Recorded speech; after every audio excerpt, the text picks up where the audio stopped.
Assalamualaikum warahmatullahi wabarakatuh. Halo Sobat Misteri Sunyi Mencekam. Semoga kabar Anda di hari ini masih tetap selalu dalam lindungan Allah Subhanahu wa Ta'ala. Jumpa kembali bersama kami, channel yang setiap hari selalu menyuguhkan cerita-cerita misteri yang menarik. Seperti kisah berikut ini yang sudah kami siapkan untuk Anda, berjudul 1000 hari tinggal di perkampungan jin. Nasib sial kembali menimpa Muji, seorang laki-laki berusia 34 tahun yang baru saja diberhentikan dari sebuah perusahaan batu bara yang ada di Kalimantan. Padahal baru 6 bulan dia bekerja di sana. Itu pun dia memohon-mohon kepada Kades agar mau menjaminnya supaya ia bisa diterima di perusahaan tersebut. Tapi baru setengah tahun bekerja, nasib sial malah menimpanya. Malam itu ia tak sengaja menabrak sebuah bis karyawan yang dikemudikan oleh temannya yang sedang parkir di pinggir jalan. Disebabkan karena matanya yang sangat mengantuk, hingga tanpa sengaja Volvo truk tambang yang ia kemudikan menabrak bis karyawan itu hingga rusak. Memang perusahaan tempat ia bekerja itu akan memberhentikan siapapun sopir atau karyawan yang teledor sampai menabrak hewan milik warga, apalagi mobil, bis dan lain-lain, akan dikenakan sanksi yang cukup berat hingga berakhir pada pemerataan. Sesampainya di rumah, Muji diceramahi istrinya habis-habisan. "Makanya, kau itu kan sudah kuperingatkan, sudah kunasehati. Kalau kau berteman dengan teman-temanmu itu, jangan sampai ikut minum tuak. Tapi kau itu tak pernah mau mendengarkan aku. Akhirnya apa? Begini kan jadinya," ujar istrinya Muji yang bernama Deli itu sambil menyusui anak mereka yang masih bayi. "Aku tidak dalam keadaan mabuk malam itu, Del," jawab Muji. "Ah, bohong. Aku tahu siapa kamu. Sekarang coba kau pikirkan, mau dikasih makan apa aku dan anakmu ini, hah?" ujar Deli yang nada suaranya semakin meninggi saat mendengar pembelaan suaminya tersebut. "Kalau kau masih suka berteman dengan kawan-kawanmu yang sering ngajak-ngajak kau untuk minum tuak mabuk-mabukan itu, lebih baik kita pisah saja.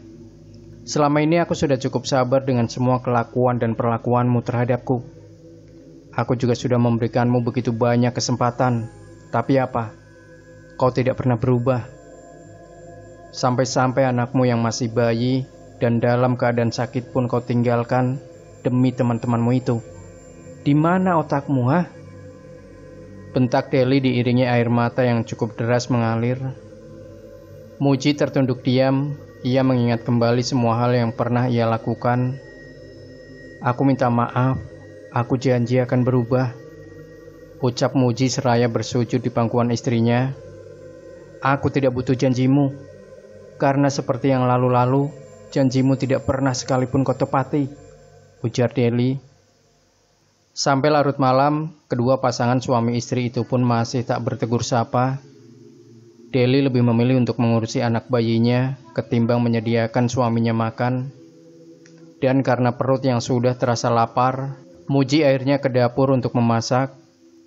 Namun pada ringan atau tempat beras kosong, hanya ada sekitar 1 genggam beras saja di dalamnya. Begitu juga gula, kopi dan teh. Dapurnya benar-benar kosong. Tiba-tiba terdengar suara Deli di ambang pintu dapur.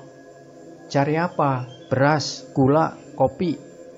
Beras terakhir yang rumah ini punya sudah kau habiskan untuk meminjami Darmi, kawan akrabmu si Raja Tuak itu.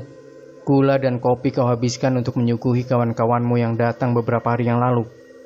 Dan kau tak pernah memikirkan kami. Apakah aku sudah makan atau belum? Kau tidak pernah memikirkan itu," ujar Deli dengan mata yang berkaca-kaca. "Dan perlu kau ketahui, sudah beberapa hari ini aku dan Momo makan di tempat kakakku. Karena apa? Karena tak ada beras di rumah ini. Semuanya habis kau berikan pada kawan-kawan setanmu itu, yang hanya bisa bergantung padamu dan mengajak kau minum-minum tuak," lanjut Deli. Muji tetap diam. Ia menyadari kesalahan apa yang sudah tidak memikirkan anak dan istrinya, yang seharusnya menjadi hal yang utama ia perhatikan. Saat tengah hening, suara geluruk perut Deli yang lapar terdengar. Muji semakin merasa bersalah pada wanita yang selama ini sudah menemaninya itu. Lalu tanpa pamit, Muji berjalan keluar rumah. Ia bermaksud ingin meminjam uang atau setidaknya beras pada Darmi dan teman-temannya yang lain yang juga pernah ia bantu sebelumnya. Namun saat tiba di rumah Darmi, ia dimarahi oleh istrinya Darmi dan pulang dengan tangan kosong. Begitupun juga dengan teman-temannya yang lain, tak ada yang bisa dan mau meminjamkan apa. Tak ada yang bisa dan mau meminjamkannya uang ataupun beras untuk makan malam itu saja. Dengan langkah gontai dan putus asa, ia berjalan pulang. Di tengah jalan ia teringat pada kakak iparnya, dan dengan rasa malu yang teramat sangat karena pernah menolak saat si kakak iparnya meminjam uang, ia pun pergi ke rumah si kakak ipar untuk hutang beras. Dan sesampainya di rumah kakak iparnya, Muji disambut dengan baik dan ramah. Ia juga diberikan 2 liter beras, serta 2 biji telur ayam kampung yang baru saja diambil dari kurungan ayamnya, juga sedikit kopi dan gula. Muji sangat-sangat berterima kasih dan segera pulang untuk memasak. Sesampainya di rumah, Muji melihat Deli yang sudah tidur sambil menyusui anaknya. "Kau benar, Del. Selama ini teman-temanku hanya memanfaatkan aku. Di saat aku susah, mereka semua menolak kedatanganku. Aku bersumpah, Del, aku akan menepati semua janjiku padamu yang dulu belum kutepati. Aku akan membahagiakan kalian berdua, Del. Aku janji," batin Muji. Setelah nasi masak dan telur sudah digoreng, Muji mengambil sepiring penuh nasi dan membawanya ke dekat Deli. Pelan-pelan ia membangunkan Deli. "Makan dulu ya, kamu pasti lapar," ucap Muji. Awalnya Deli tidak mau, namun saat mendengar penjelasan suaminya, akhirnya Deli makan dengan disuapi oleh Muji. Keduanya pun kembali akur dan saling menyemangati, juga berjanji akan menjadi lebih baik lagi demi anak mereka. Sudah hampir 2 bulan Muji menganggur dan hanya mengandalkan kemahirannya dalam memantat atau menyadap karet untuk mencukupi kebutuhan ia dan anak istrinya. Suatu hari ketika sedang membaca-baca berita, ia melihat sebuah lowongan pekerjaan di sebuah perusahaan sawit yang juga ada di Kalimantan. Lokasinya cukup jauh dari desa tempat tinggalnya itu. Lalu Muji meminta izin pada istrinya, berharap istrinya mau mengizinkan ia melamar kerja di perusahaan sawit tersebut. Dan karena keadaan ekonomi mereka yang pas-pasan, akhirnya Deli mengizinkan dengan syarat jika sudah diterima nanti dan suaminya sudah bekerja genap 1 bulan di sana, ia dan anaknya juga harus ikut tinggal di sana, walaupun harus menyewa sebuah rumah. Dan Muji pun langsung mengiyakan persyaratan dari istrinya tersebut. Dan singkat cerita, keesokan harinya Muji langsung mempersiapkan berkas-berkas untuk melamar kerja. Surat permohonan yang ia tulis sendiri, ia baca berulang-ulang kali dengan teliti, agar tidak ada kesalahan kata ataupun coretan. Ia sangat berharap bisa masuk ke perusahaan itu, meskipun hanya di perusahaan sawit yang tentu gajinya lebih sedikit ketimbang saat ia bekerja di perusahaan tambang batubara sebelumnya. Hari itu Muji sudah bersiap berangkat dengan menaiki sebuah ojek untuk mengantarkannya ke terminal bis yang cukup jauh dari rumahnya. Sesampainya di terminal, Muji langsung berjalan ke arah loket bis untuk membeli sebuah nomor yang akan ia cocokkan dengan bangku bis nanti. Singkatnya, sekitar pukul 8 malam, bis yang ditumpangi Muji meluncur perlahan keluar dari terminal. Orang-orang seperjalanan dengannya mulai asik dengan masing-masing aktivitas. Ada yang tiduran, dan ada juga yang mulai muntah-muntah akibat mabuk perjalanan. Bis itu melaju membelah gelapnya jalanan, yang pada saat itu tak ada kendaraan lain yang melintas di sana. Seiring waktu yang semakin larut, perlahan-lahan Muji mulai diserang rasa kantuknya. Entah sudah berapa jam ia tertidur, dan ketika ia terbangun, dirinya dan juga penumpang-penumpang lain sudah berada di halaman rumah makan yang buka 24 jam tersebut. Muji melangkah keluar, meskipun ia tidak bermaksud untuk makan di rumah makan itu. Sejenak Muji duduk berselonjor tak jauh dari bis. Ia menatap orang-orang yang memenuhi rumah makan tersebut. Sementara itu, Muji hanya bisa memakan sebuah roti isi coklat yang ia beli di warung yang ada di terminal bis sebelum ia berangkat tadi. Ada seorang bapak-bapak tua mendekatinya dan ikut duduk di sebelahnya. Si lelaki tua itu nampak sangat ramah, garis-garis ketampanannya masih nampak di balik wajah keriputnya. "Kenalkan, namaku Juliadi. Aku tidak biasa makan di tengah jalan, takut muntah. Aku kalau bepergian itu paling hanya minum teh hangat, tidak pernah makan," ujar si bapak tua seraya memperkenalkan dirinya. "Oh, kalau saya memang karena cuma membawa uang pas-pasan, Pak," seloroh Muji. "Kamu mau makan? Ayo, biar aku yang bayar." "Aku juga mau beli teh hangat," ujar si bapak tua. "Tidak usah, Pak. Saya tadi hanya bergurau. Saya tidak lapar, Pak. Tidak terbiasa makan tengah malam," tolak Muji halus. Ia jadi tak enak dengan kebaikan si bapak tua yang baru kenal langsung ingin mentraktirnya. "Kalau begitu, kita minum teh hangat atau segelas kopi saja. Ayo," ajak si bapak tua. Keduanya pun berjalan masuk ke rumah makan itu. Si bapak tua langsung memesan 2 gelas teh hangat pada si pelayan. Dan tidak lama kemudian, si pelayan datang dengan membawa 2 gelas teh hangat, juga sepiring nasi penuh dengan lauk pauk serta sayur dan sambalnya. Muji menatap si lelaki tua. Si lelaki tua mengangguk sambil tersenyum. "Silahkan dimakan, Nak. Tidak baik menolak rezeki," ujar si bapak sambil mengangkat gelas tehnya. Muji pun makan dengan lahap, lalu perbincangan terjadi. Ternyata si bapak tua itu baru saja pensiun dan akan pulang ke kampung halamannya. Beliau juga menanyakan maksud dan tujuan dari Muji apa, dan Muji menjawab dengan sejujur-jujurnya bahwa ia ingin melamar kerja di salah satu perusahaan sawit yang ada di Kalimantan bagian sana.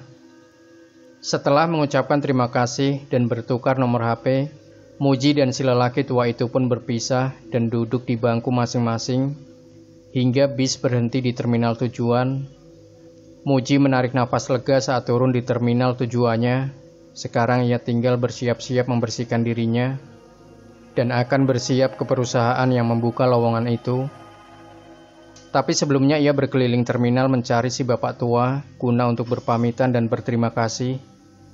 Namun si bapak tua itu sudah tidak ada lagi di sekitaran terminal. Mungkin ia sudah naik taksi atau ojek yang akan mengantarnya pulang ke rumah, pikir Muji, lalu berjalan ke arah kamar mandi yang ada di terminal. Setelah mandi dan berpakaian, Muji pun langsung mencari ojek untuk mengantarkannya ke perusahaan yang ingin ia tuju. Namun kata tukang ojek itu, butuh waktu 3 jam perjalanan baru sampai ke sana. Waktu yang cukup panjang bagi Muji, apalagi jalanan yang ia lewati hanya separuh-separuh beraspal, itu pun sudah berlubang dan rusak. Juga jalanan bertanah kuning yang berdebu membuat mata Muji menjadi sakit. Singkat cerita, ia pun sampai di kawasan perusahaan sawit yang sedari awal ia tuju. Setelah menyerahkan berkasnya, Muji langsung dipersilahkan keluar.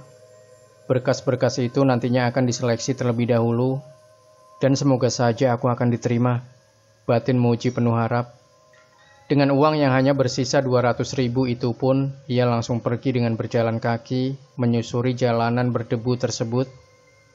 Muji berniat akan mencari pekerjaan sampingan sambil menunggu hasil berkasnya keluar. Apakah ia diterima atau tidak? Muji dihadapkan dengan jalanan bercabang di depannya. Ia lupa belokan mana yang harus ia pilih. Lalu setelah beberapa saat berpikir, Muji mengambil jalan sebelah kiri. Namun saat ia memasuki jalan itu, perlahan-lahan debu-debu yang pekat berterbangan menghilang. Jalanan itu indah dengan berbagai bunga menghias di sisi-sisi jalannya. Ia juga mulai berpapasan dengan orang-orang di desa tersebut yang sedang beraktivitas. Ada yang membelah kayu kecil-kecil, biasanya untuk memasak. Ada juga yang sedang memberi makan ayam, dan ada juga yang menggiring bebek-bebeknya keluar kandang. Desa itu benar-benar asri dan indah, apalagi warganya yang sangat ramah. Mereka tak ragu-ragu menyapa Muji. Bahkan ada beberapa yang mengajak dan memanggil Muji untuk mampir di rumahnya. Muji yang memang pada dasarnya tidak enakan itu pun akhirnya mau diajak masuk ke dalam rumah oleh salah satu warga di sana yang bernama Pak Tuki. Di dalam rumah itu, Muji juga dihampiri oleh warga lainnya yang merupakan tetangga Pak Tuki, dan mereka pun mengajak Muji untuk mengobrol dan berbincang-bincang. Ia juga disuguhi minuman dan bermacam-macam kue dan makanan-makanan lainnya. Dan ia juga dijamu makan besar oleh tuan rumah itu. Berbagai macam makanan enak terhidang, mulai dari bebek goreng panggang, ada juga ayam yang dimasak dengan berbagai macam bumbu, dan lain-lain sebagainya. Muji dan orang-orang itu makan bersama dan saling bercanda. Hingga pada akhirnya, Muji dilarang untuk pulang dan dipersilahkan menginap di sana, sampai hasil berkas Muji keluar dan menentukan apakah Muji diterima atau tidak. 3 hari telah berlalu, Muji yang tak enak hanya berdiam diri saja di rumah. Itu pun juga ikut membantu si tuan rumah untuk memberi makan ayam ataupun mengangkut kayu untuk memasak. Warga di sana nampak sangat erat satu sama lain. Mereka akan melakukan pekerjaan berat bersama-sama dan saling membantu jika ada masalah. Hingga pada hari itu, sekitar pukul 8 pagi, sebuah surat panggilan kerja dari perusahaan sawit itu sampai ke tangan Muji. Muji langsung melompat-lompat kegirangan, karena akhirnya ia akan kembali bekerja pada perusahaan lagi. Pada hari yang telah ditentukan, Muji bersiap untuk menemui panggilan kerja dari perusahaan sawit tersebut. Sebelum berangkat, Muji diberi dorongan semangat oleh para warga yang sudah menerimanya di desa itu. "Biar Halik yang mengantarmu, nak Muji," ujar Pak Tuki sambil menunjuk seorang pemuda berusia 20 tahunan yang berdiri di pojokan. Lalu setelah mengucapkan terima kasih, Muji pun berpamitan untuk berangkat. Ia diantar oleh Halik sampai ke persimpangan, dan setelah itu Halik pulang sambil melambaikan tangannya ke arah Muji. Sebulan telah berlalu. Hari itu Muji sengaja izin untuk mencari rumah kontrakan di desa yang dulu pernah ia singgahi tersebut, agar nanti saat anak dan istrinya datang, Muji tidak kerepotan lagi mencari tempat tinggal, karena memang pada saat itu ia masih tinggal di mes perusahaan yang tidak mendukung jika ia juga mengajak anak dan istrinya tinggal di sana. Singkatnya, Muji telah sampai di desa tersebut. Orang-orang di sana menyapa Muji dengan ramah. Mereka rupanya masih ingat padaku, batin Muji. Rumah pertama yang Muji hampiri adalah rumahnya Pak Tuki. Di sana rupanya Pak Tuki sedang tidak ada di rumah karena mencari kayu bakar. Saat Muji masuk ke dalam rumah, para tetangga Pak Tuki juga langsung berkumpul dan mulai memasak. Perlakuan mereka masih sama seperti sebulan yang lalu. Mereka masih hangat dan ramah. Muji juga ditanya bagaimana perasaannya bekerja di perusahaan itu dan lain-lain sebagainya. Percakapan mereka dikelilingi gurauan dan candaan yang selalu membuat cair suasana. Hingga aroma-aroma masakan yang nikmat tercium, dan berbagai menu pun dihidangkan guna menyambut Muji. Sama persis sebulan yang lalu, mereka memperlakukan tamu layaknya seorang raja. Benar-benar raja, membuat Muji begitu terharu. Sampai sore harinya, Pak Tuki datang membawa sebuntalan kayu-kayu kering dan meletakkannya di depan rumah. Pak Tuki langsung menjabat tangan Muji dan ia menanyakan kabarnya. "Saya sebetulnya ingin mencari rumah kontrakan, Pak. Anak istri saya akan ikut kemari. Kira-kira apakah ada rumah kontrakan di desa ini, Pak?" tanya Muji pelan. "Oh, rumah kontrakan. Begini saja, nak Muji. Kalau memang kamu mau tinggal di sini, Bapak dan para warga bisa bangunkan sebuah rumah untuk kalian," ujar Pak Tuki yang langsung disetujui oleh orang-orang yang berkumpul di rumah Pak Tuki. "Wah, kalau itu sepertinya terlalu merepotkan, Pak. Saya cuma mau rumah kosong atau kontrakan saja, yang tidak terlalu mahal," ucap Muji tak enak hati. "Kamu itu tenang saja. Anggap saja kami semua ini keluargamu. Kamu tidak perlu sungkan, apalagi sampai tersinggung. Kamu mau tinggal di sini saja, itu sudah menjadi kebanggaan bagi kami," ujar Pak Tuki. "Jadi, kapan mau pindahnya?" lanjutnya lagi. "Rencananya pertengahan bulan, Pak," jawab Muji. "Baik-baik, sebelum pertengahan bulan, rumahnya sudah siap ditempati. Bapak janji," ujar Pak Tuki sambil tersenyum cerah. "Pindah kemana, Ci?" tanya salah satu temannya saat Muji berpamitan. "Ke desa, ke kontrakan," jawab Muji singkat sembari membereskan pakaiannya. "Oh, desa. Berarti kamu berangkat kerja lebih jauh, Ci?" Tidak apa-apa, yang penting bisa kumpul sama anak istri. Hahaha. Setelah mengemas pakaiannya, Muji langsung keluar dari mes malam itu juga menuju ke desa tempat ia akan tinggal. Sengaja Muji pindahnya malam karena kalau pagi sampai sore ia harus bekerja. Sesampainya di desa, seolah-olah warganya tahu bahwa Muji akan datang malam itu. Mereka semua berkumpul di sebuah rumah baru yang berada di samping rumah Pak Tuki. Mereka semua tersenyum ramah dan menyapa Muji. Ini rumah untuk kau dan anak istrimu. Tinggallah selama yang kalian mau. Tidak usah bayar atau apapun. Kita kan keluarga. Ujar Pak Tuki mewakili seluruh warga yang ikut dalam pembangunan rumah untuk Muji. Aduh Pak, saya jadi tidak enak. Bapak dan para warga di sini sangat baik terhadap saya. Saya bingung bagaimana saya bisa membalas kebaikan kalian semua. Ucap Muji terharu. Siapapun yang datang ke desa kami dengan bersikap sopan dan tidak berniat macam-macam, kami akan selalu membuka pintu rumah untuk menyambutnya. Kami akan memperlakukan mereka selayaknya raja. Jadi Nak Muji tidak usah sungkan, karena orang baik harus diberlakukan dengan baik pula. Ujar Pak Tuki sembari tersenyum. Saat Muji dipersilakan masuk ke dalam rumah barunya itu, ia begitu takjub dengan dekorasi rumah yang begitu bagus dan unik.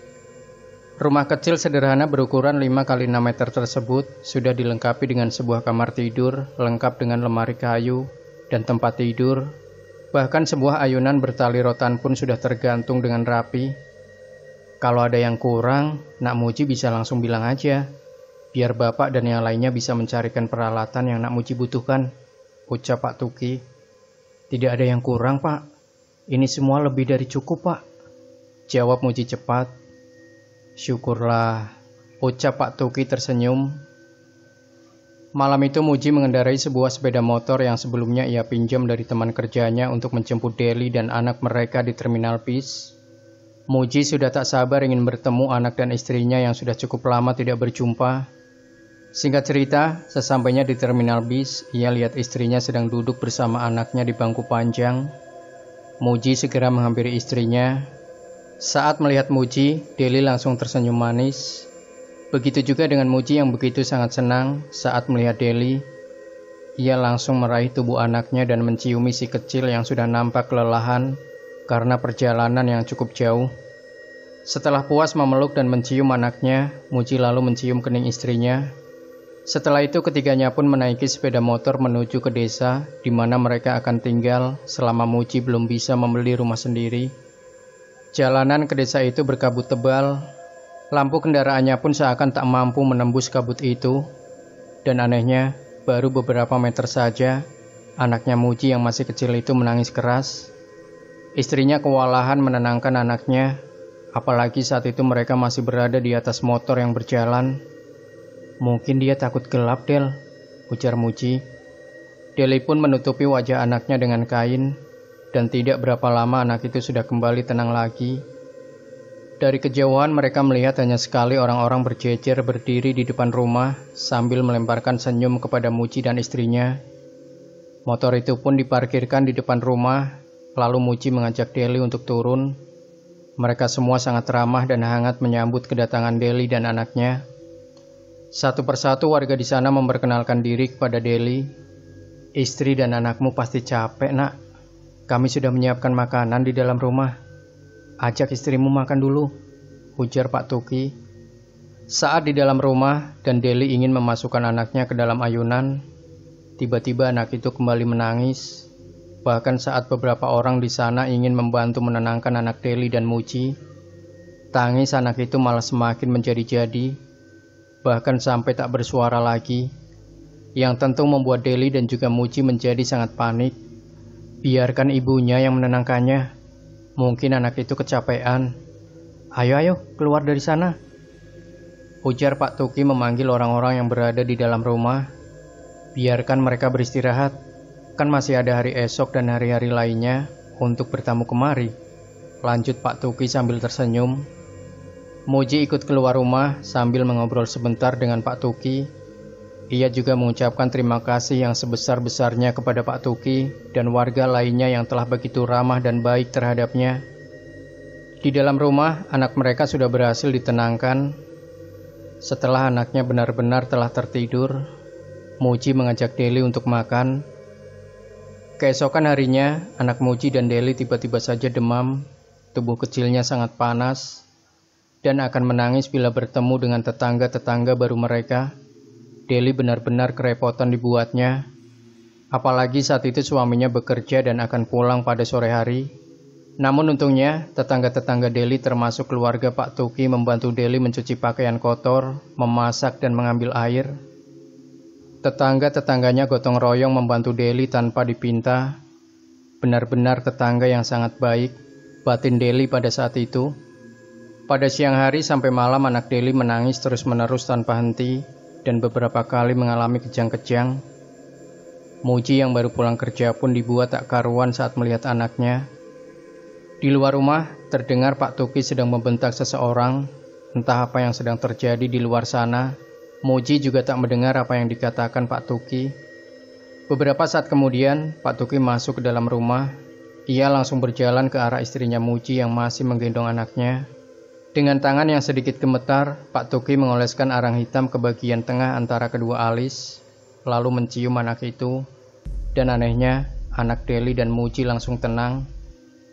Mereka berdua sangat senang melihat anaknya sudah tenang dan bisa tersenyum. Begitu juga Pak Tuki dan warga lainnya. Dulu ada kepercayaan bahwa menaruh arang hitam di bagian mata bagi anak kecil akan membuat mereka tenang dan nyaman.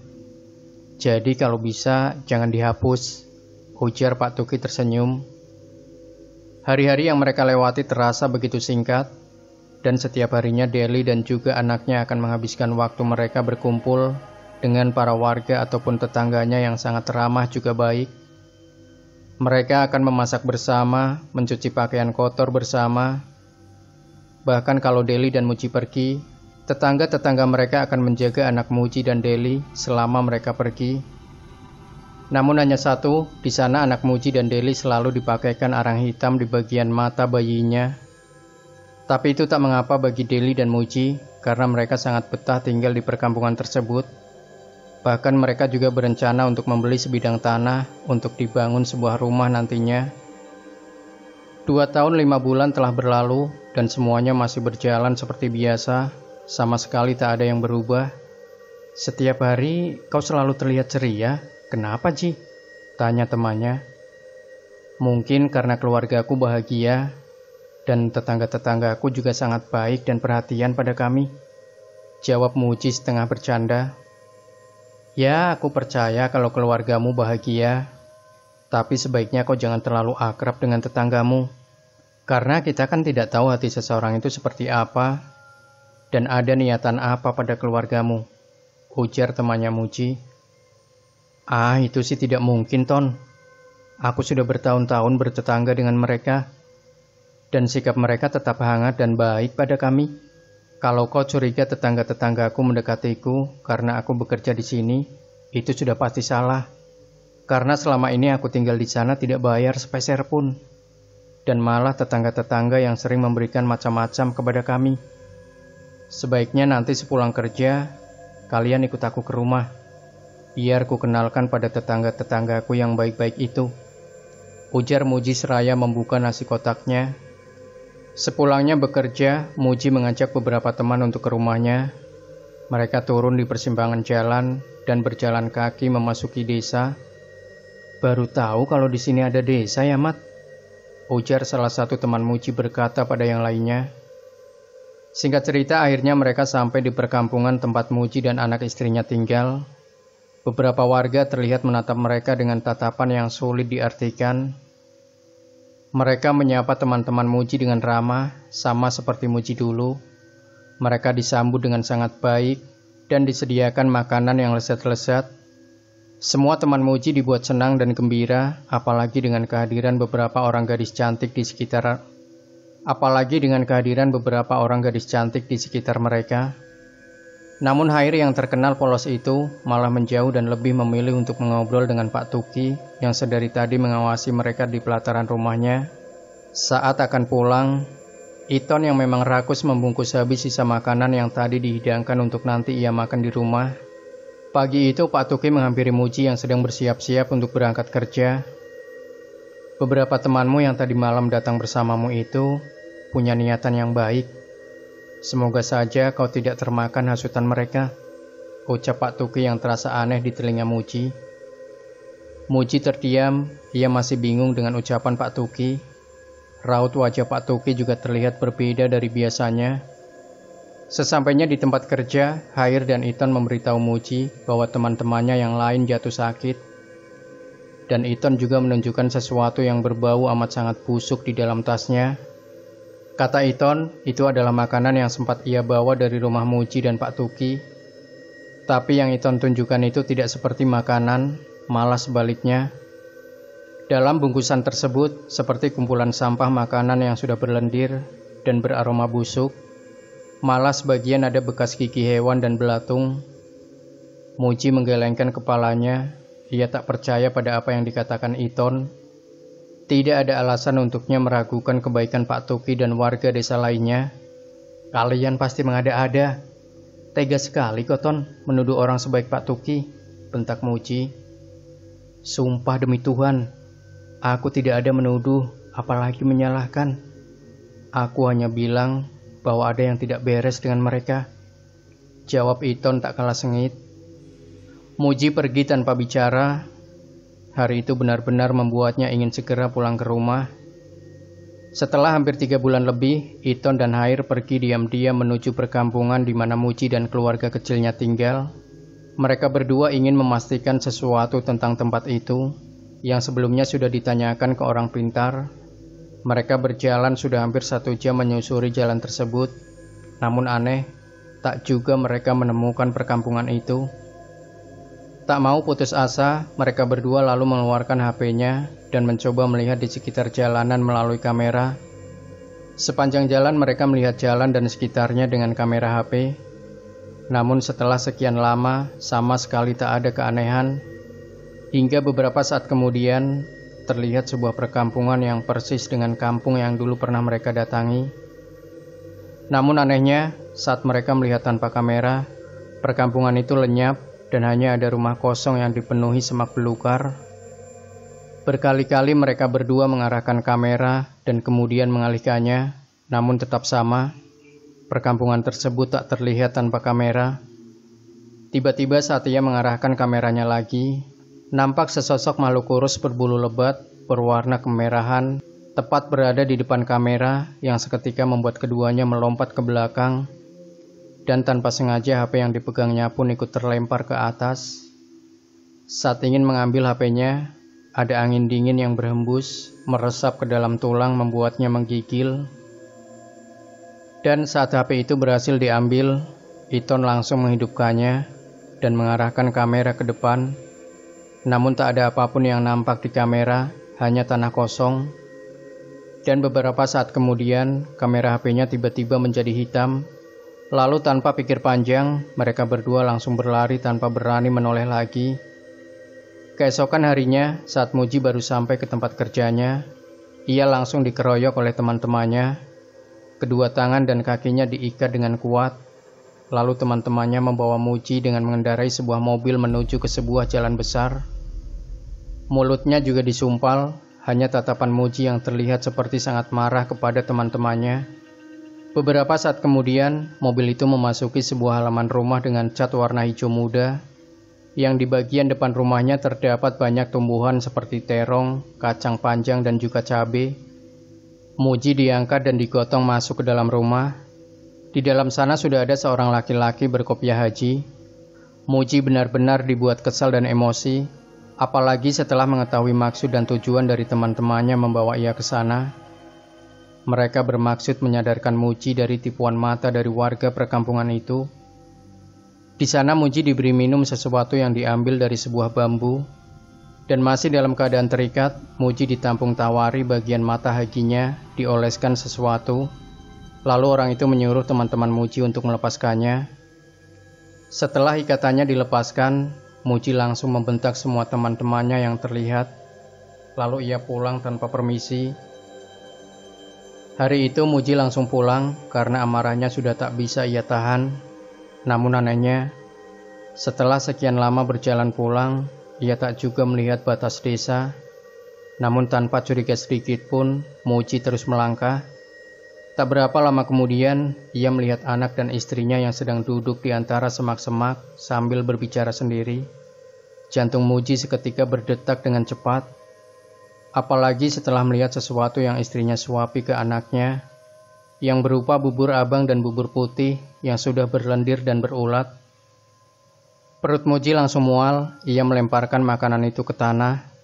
Tentu saja itu membuat istrinya marah dan bertanya-tanya, "Kau kasih makan apa anakku?" Bentak Muji langsung mengambil paksa anaknya. "Kau ini kenapa sih, ha?"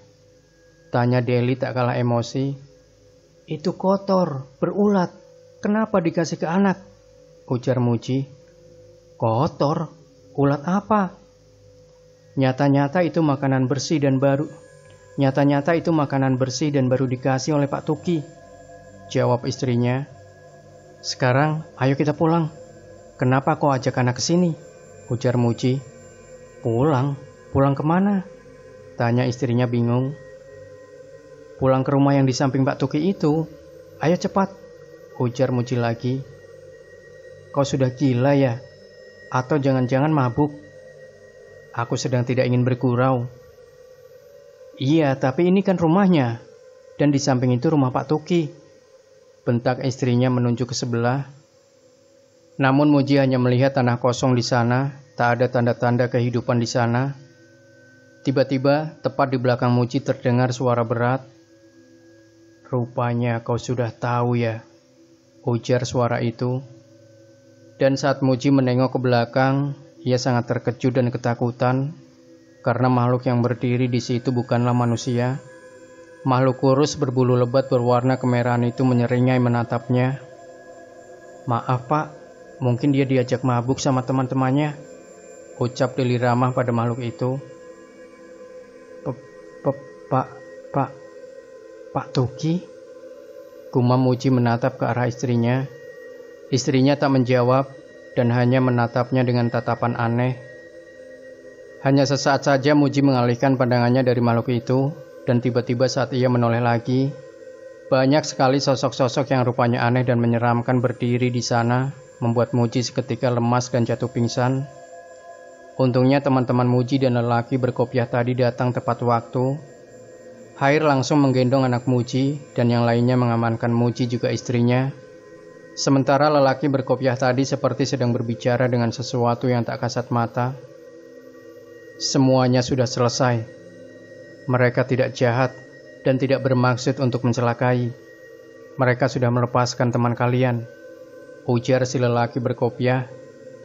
Mereka yang ada di sana pun menghela nafas lega mendengar perkataan dari si lelaki berkopiah tersebut. Lalu mereka kembali membawa Muji beserta anak istrinya ke rumah si lelaki berkopiah. Di sana Muji dan anak istrinya diberikan air putih yang sudah didoakan untuk membasuh isi perut mereka yang sudah selama bertahun-tahun ikut makanan-makanan dari makhluk yang disebut jin. Muji sangat berterima kasih pada teman-temannya yang mau menyelidiki perkampungan itu demi Muji. Tak terbayangkan selama itu Muji dan anak istrinya ikut makan apapun yang dimakan makhluk-makhluk itu. Bahkan teman-temannya yang pernah sekali saja makan di sana sudah dibuat muntah-muntah setelah tahu apa bentuk sebenarnya dari makanan yang pernah mereka makan. Sampai saat ini, perkampungan itu katanya masih ada, tapi penduduknya tidak pernah lagi menjebak manusia untuk singgah ke sana. Semoga saja kejadian Muji dan keluarganya tak pernah terulang lagi. Demikian Sobat Misteri Sunyi Mencekam. Tinggalkan komentar Anda, like, share video ini, subscribe channel Sunyi Mencekam, dan kembali nantikan cerita-cerita misteri terbaru dari kami. Wassalamualaikum warahmatullahi wabarakatuh.